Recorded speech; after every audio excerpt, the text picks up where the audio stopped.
This is all that is left of my credit card because it got hacked. And I almost spent a lot of money on silver. But I was saved. I'll talk about it as we explore.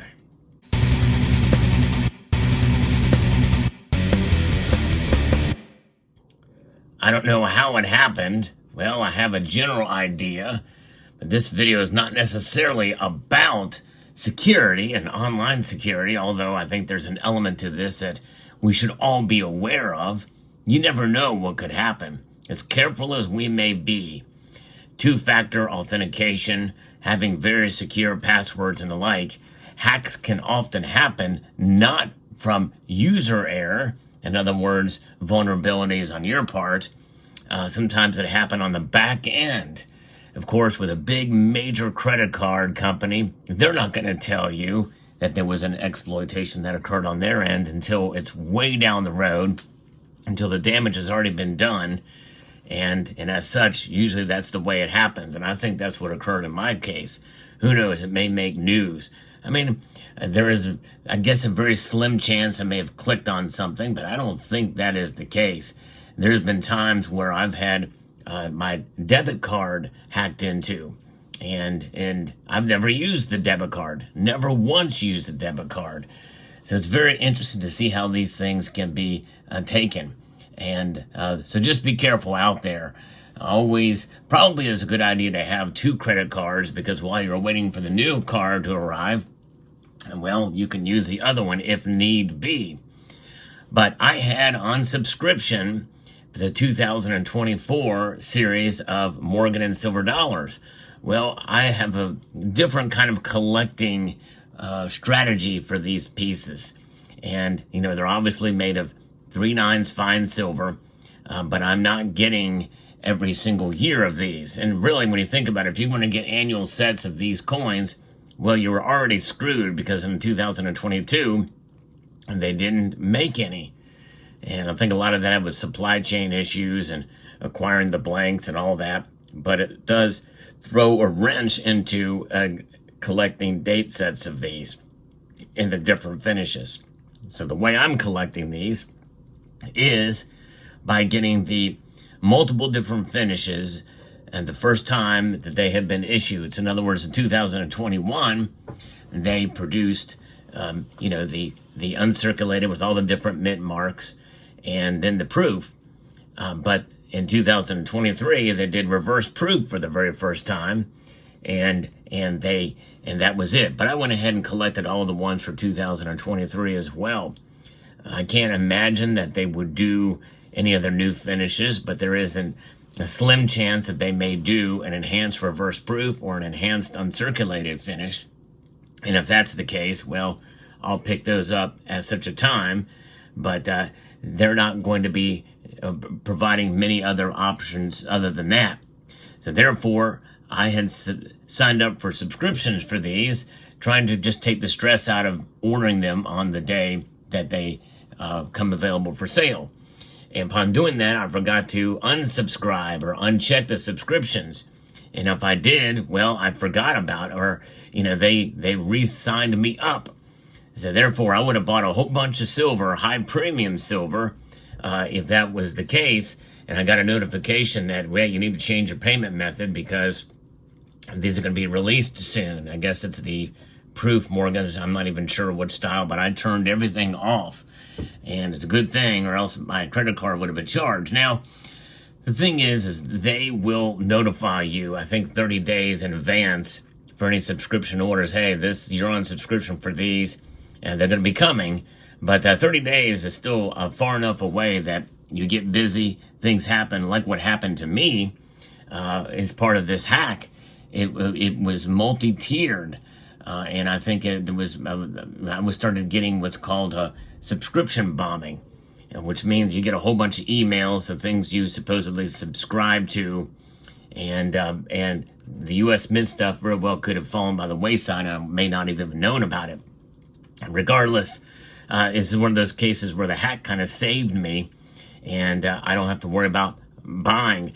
And the thing is that with a credit card, it's really not a good idea to buy silver, stackable silver on your credit card. With the United States Mint, it really is the only option available if you're a collector.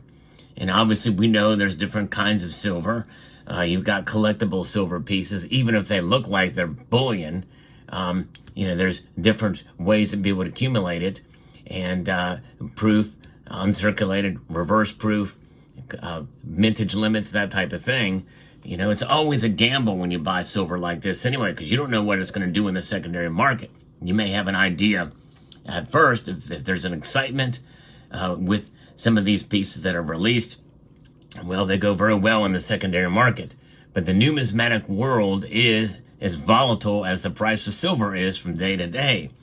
You don't know what the market's going to hold for some of these pieces down the road. So it's a gamble there, unless, of course, you're like me and you just buy pieces to add to your stack or add to your collection or add to, what have you. And I think that's really the bottom line that I think we have to take into account whenever you're collecting pieces like this. So I like to look at these Morgan and Peace dollars as a collection and a whole collection, unless they come up with a new finish. That's the beauty of collecting. You can pick and choose how you want to collect. Do you want to do a type set? Do you want to do a year set? Do you want to collect all the different mint marks? You could do that specifically with the Morgan and Peace dollars. So I think that's pretty remarkable. So there you have it. So, when you're buying and you're collecting, this is one of the different ways to do it. But if you're going to set yourself up for subscriptions on the U.S. Mint's website, well, you want to be very, very careful and make sure that you're going to be getting these things every year, because a year can go by very quickly and you not realize that you haven't checked until 30 days out. And if you see the reminder and you get sidetracked and forget to turn it off, well, then you're stuck unless you return and the items, which you have to look at the Mint's return policy and that type of thing. So whenever you're set up yourselves up for subscriptions for anything, the whole idea, the reason why they do that is to get you to buy automatically. And then by the time it's shipped out, you're like, oh, darn, I didn't realize. And then the hassle of having to unsubscribe or to send it back, you're more likely just to keep it. And so that's the whole idea of software as well, too. Subscription as a service with software. They're doing that because of the psychological element of it. And when you're collecting, well, you can get hooked on it. And that's exactly what happened to me, or would have happened to me, had I not, noticed or got those notifications about the payment method. So this is one of those rare cases where, yes, I was glad that I got hacked. And the only vestige that I have now with the credit card is the security chip or whatever this thing is. But, there's all kinds of different things you have to think about whenever you're buying and whenever you're collecting. So let me know what your thoughts are about this situation in the comment section down below. Are you a collector? Are you a stacker? Are you a little bit of both? And what do you think about buying precious metals as a subscription in the form of collectibles? There are other subscription services as well, too, for stacking. And there's different ways that you can buy in that regard, with all kinds of different ways to collect. But even with stacking, are you a fan of that type of thing? Are you a part of that? I'm not. I think one of them is called Investor Crate or what have you. But some people like that. Some people like to be surprised when they get something in the mail that's, oh, this is interesting. It makes it exciting. It makes it mysterious, I guess, as it were. But everybody is very different in how they approach stacking and collecting. But as for me, well, I know what my limitations are. I know how I want to collect.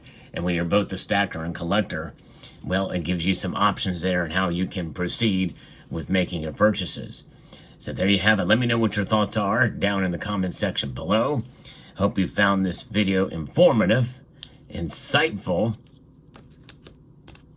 educational, and slightly entertaining.